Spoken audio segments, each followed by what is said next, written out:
Hello everybody, in today's video we're talking about the pros and cons of selling your home in the fall, and it is officially fall. It has been for the past week or so. I found this article on the U.S. News and World Report website and I thought I would share it with you.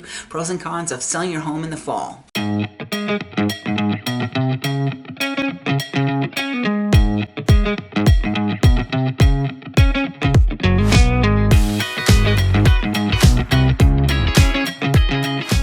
My name is Dawn Dickinson. The channel is Living in Northern Arizona. I am a licensed real estate agent in the state of Arizona. So if you ever have a question about buying or selling a home, please reach out to me. My contact information is always in the description below. So the article says while home sales typically drop off in the fall, it doesn't mean that you should wait until spring to list your property. And the key takeaways are that fall isn't the most popular time to sell, but it doesn't mean that it's a bad time.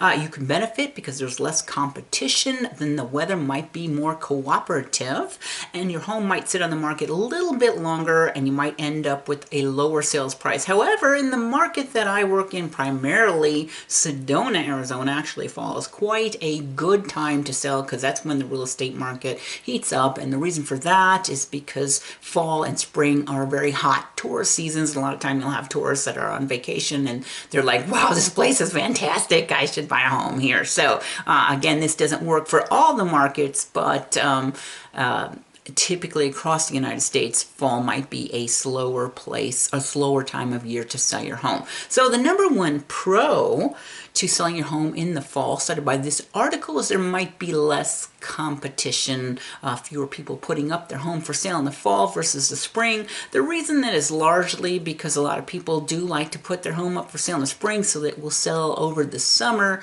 when they have kids, and to minimize their disruption to their children, especially because if they have to move to a new school, it's easy to do that over the summertime. So you might have less competition in the fall because a lot of the spring buying and selling has already occurred in the summer, and now there are less homes on the market, depending, of course, on the market where you live.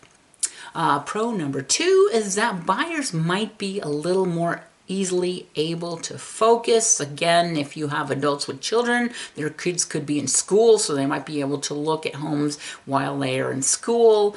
And the other thing is, if they're not as distracted by so many homes for sale, they might be able to focus a little more on yours. And it seems to be one of the more consistent and predictable seasons of the year for home buying and home selling. Pro number three is the weather could be advantageous in the fall because it looks really pretty. If you have leaves that are starting to turn, it gives that homey feel, especially if you have scents like apple pie. People are starting to get that nesting instinct for Thanksgiving coming up. And another thing is, if you're in Arizona and you're in a place like Phoenix, for example, where it's so brutally hot in the summertime, it's really difficult. I did work in Phoenix for a while as an agent. I still occasionally sell in Phoenix, and in the summertime, wow, you do not want to go in and out of houses looking at just your buyers could be all worn out and exhausting. And also you're going to have to keep your air conditioning low so that buyers don't come in and they're so hot that they leave. So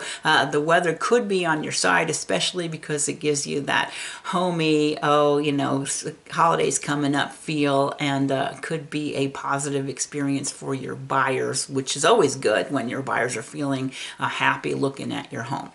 So con number one is that it could take a little bit longer to sell your home in the fall because typically, again, as we were talking about, people are wanting to move with their kids in the summertime and they're relocating during that time of the year, and you might not get offers as quickly in the fall because there are not as many buyers out there looking. So you'll have to be a little bit patient, possibly. Also, the buyers that didn't find a house in the summer might be more inclined inclined to wait to the end of the year because of financing. So some buyers might wait until their Christmas bonus to help their down payment, and so maybe a little bit of slowness happening until the end of the year.